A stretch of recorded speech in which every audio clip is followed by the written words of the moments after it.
وبيجي واحد بيقول لك ليه رونالدو هربان من اوروبا؟ ما هو هربان من اوروبا من القريب اكثر من الغريب. هلا من شوي كان سيبلو عمل مؤتمر صحافي، سالوه عن اهميه رونالدو بالمنتخب البرتغالي. شو بتتوقعوا قال لهم؟ قال لهم رونالدو لاعب مهم، ولكن مسيره اللاعب بين العمر 25 ل 32 سنه.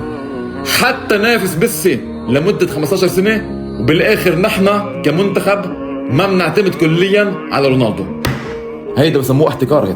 هيدا بسموه احتكار بكل معنى الكلمة. لما تجي تحكي عن قائد وافضل لاعب بتاريخ بلدك وافضل هداف بتاريخ بلدك، وما زال هلا بهيدا العمر افضل هداف ببلدك، من وين بتكون رونالدو يلعب معنويات عالية مع المنتخب ويربح بطولة اليورو؟